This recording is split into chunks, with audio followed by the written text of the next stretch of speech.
friends, welcome to another episode of Wedding Sushi, where we take fresh ideas, tips and tricks on planning, and roll them up into bite-sized episodes. Today in the studio, I have one of my favorite frienders, Ruth Choate, owner of the Stonehouse in St. Charles. Hey, Ruth. Hello, Wedding Guru and wedding friends. Yes. Party Guru, party friends. Yes. Yeah. So a little bit about Ruth's background. You ran radio stations for a long time. Yes. And your story of how you got into the wedding industry is kind of interesting. So Ruth was co-planning her son's wedding years ago. And it was a guest count of over 500 people. A lot of money was spent. And Ruth kind of had this idea of, good Lord, I'm in the wrong industry. So 100%. 100%. So then you found this piece of property that came up for sale down the street from your house. Yep. And tell me what happened from there. I'm telling you, it was a nightmare mess of a place, and my husband worked out of the country for 32 days at a time, so we were apart a lot, and I said, I think we could turn this place into a wedding venue, and he looked at it and he's like, are you crazy? Because it was a mess, but we turned a mess into an amazing place. It's a 200-year-old stone mansion, and it had a guest house that we turned into a groom's quarters, and then we built a one-of-a-kind structure. It's a modified hammer beam timber frame structure. No one even knows what that is until you walk into the building and you're like, oh, it's amazing. And it was, you brought in the Amish yep, to build it. From Paradise, Pennsylvania. Yep, and they did an amazing job. It is a one-of-a-kind structure. There's no other building like it in the whole wide world. Yep. And then last year, 2020, when the wedding industry was kind of crashing and burning a little bit, you guys were still crushing it. Yeah, we're in St. Charles County. We're Stonehouse in St. Charles, so that means we're in St. Charles County. So they opened the weddings back up on May 4th, actually. So we had weddings. We had 5 weddings a week from May to December in 2020. Yeah, kind of crazy. Mm-hmm. And that would have been Thursday, Friday, Saturday, Sunday, Monday. Yep. Mm-hmm. That's insane. Yeah, it was insane. I felt like we were living some kind of weird, surreal life. Yeah, for sure. Everybody else is shutting down, and we're out here partying with 310 people on a Thursday night. Yeah. But you know what? If there's a will, there's a way. You guys certainly have the space for it. Yes. Mm-hmm. We hold 400. Yeah. That's our very first question, right? It is. Okay, so Ruth, being a venue owner, we are talking about some more of the important things you need to know before you even pick your venue. And then as you're making decisions within your venue, things you need to know. So head count. Let's talk about that. So before you ever even go and tour a venue, I think it's the number one thing to ask, how many people do you hold? You're not going to know exactly. We call it a guesstimate, a guest count guesstimate, but kind of know what you're going to want to have your guest count at, because that's going to determine whether or not you can even have your wedding there. I mean, if you're over 500, it's really limiting your space, where you can get it at, where you can do it at. But we hold 400, and I always tell everybody, if you have 200 in a space that holds 400, got plenty of elbow room for sure. Don't worry about that. We've had weddings that were under 100, and people worry that our space might be too big. I make it feel intimate for whatever size group, but you're definitely going to make sure that if you are saying that you want to have 400 guests, when I say 400 we max at 400, I mean it. You're in there like sardines. And I'm pretty sure almost every other venue feels the exact same way. When they say 200 or 250, you're in there like sardines. You're packed. Yes, exactly. And a good rule of thumb, too, is you're going to use the 80% rule. So whatever your invite list is, it's pretty spot on. 80% is what's going to show up. 20% can't make it because they're out of town or something else is going on. So, what else do we have on our list of things we need to discuss? Well, one thing that comes up a lot at our place is all of our tables hold 10 guests. So we have round tables that are 66-inch banquet size tables, and then we also have our fancy farmhouse tables. Have you seen our fancy? I have. They're beautiful. Yeah, they're crazy beautiful, but they hold 10 too. So people, most of the time don't insist, but I like it when they have a seating chart. Mm-hmm. And people always say, well, how many people should I put at every table?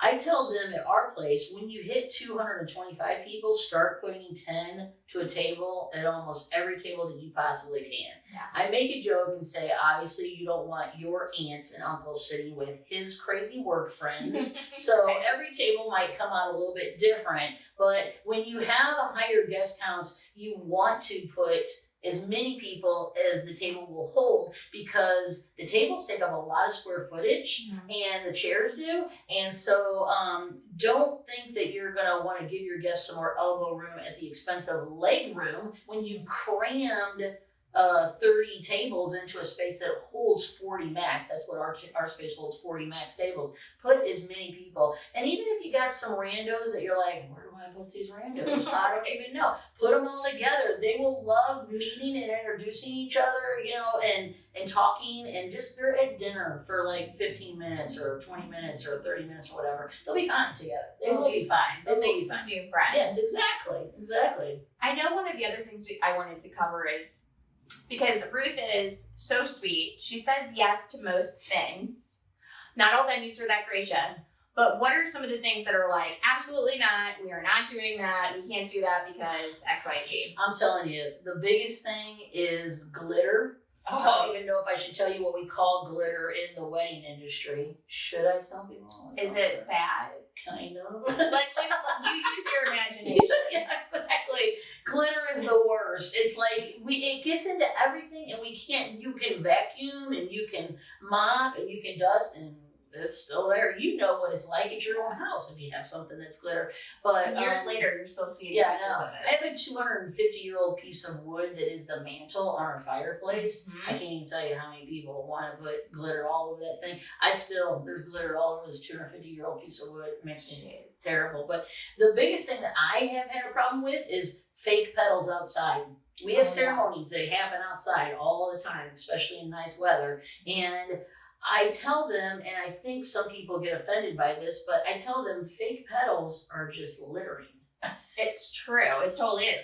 And birds can choke on them and all kinds of things. So you can only have real petals outside. If you're getting married outside and you want your flower girl to throw petals, you can only have real petals because that's biodegradable and will actually kind of dissipate by the wedding the next day.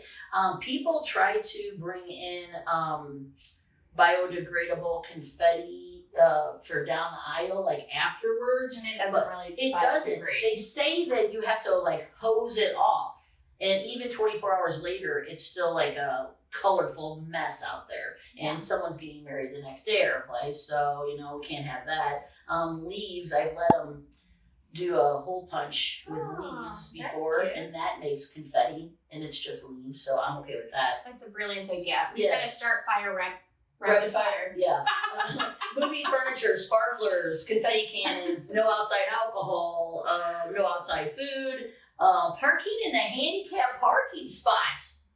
It's your wedding day, and they always think it's my wedding day. I'm like, would you park at Target in the handicap parking spot on your wedding day? You can't do it at your venue either. Yeah.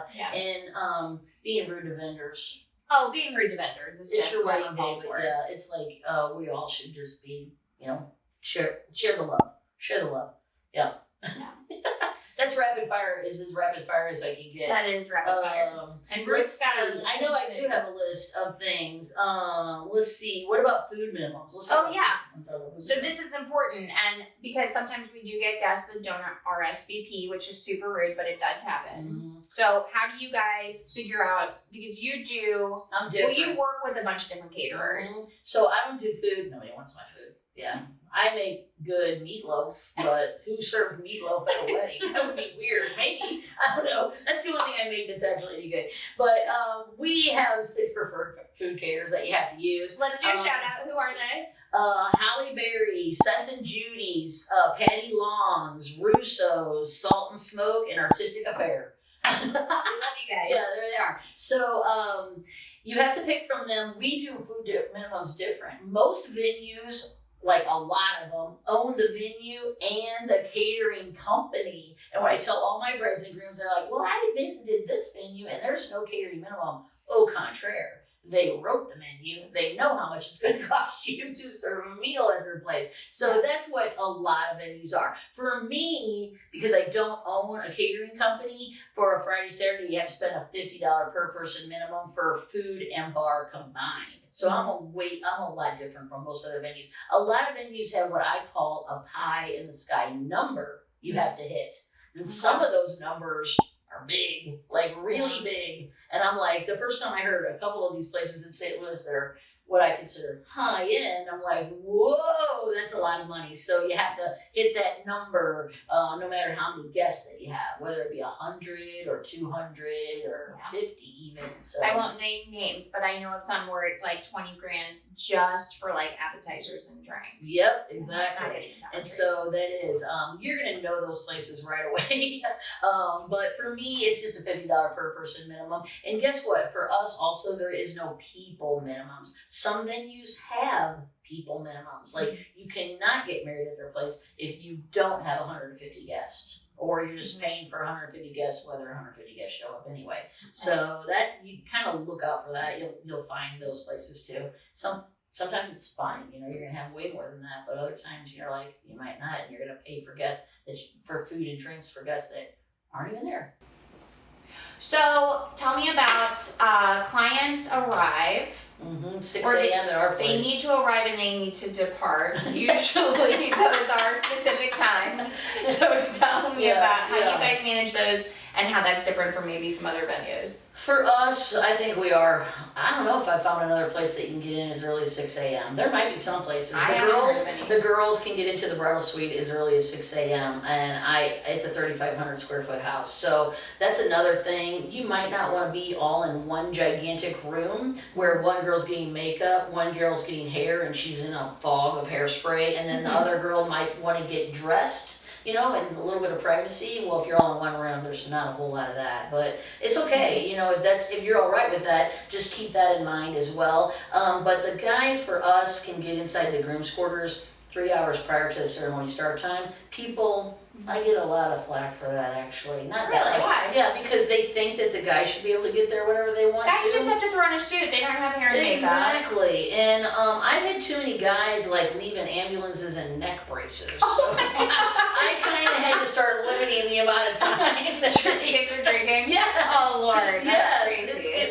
They get crazy. I've never really had any problem with the girls. But the guys, oh man, sometimes they get a little bit crazy. It's because idle hands. What is that saying? Yeah, I know, the devil's work or something. It's the devil's playground. Yeah, something. I don't know. But then the most important thing is when you guys leave. There's a thing called off-premise time. Off-premise time means all your stuff, and all your people gotta be out of there. Yeah, so that's super important. Make sure you know, because most of the time you have to stop the party an hour before the off-premise time. Yeah. Just so you can get everything out of there, because then they're gonna start charging you more money after you've gone past the off-premise time. For us, we run a 24-hour operation on the weekends at Stonehouse of St. Charles, where we have an overnight cleaning crew that comes, and they have to clean all spaces from midnight to 6 a.m. for the bride the next day. So we don't have what we call an off-premise time at Stonehouse. You don't have one? We do not have one. one. The cleaning crew comes at midnight? Yep. And I've only had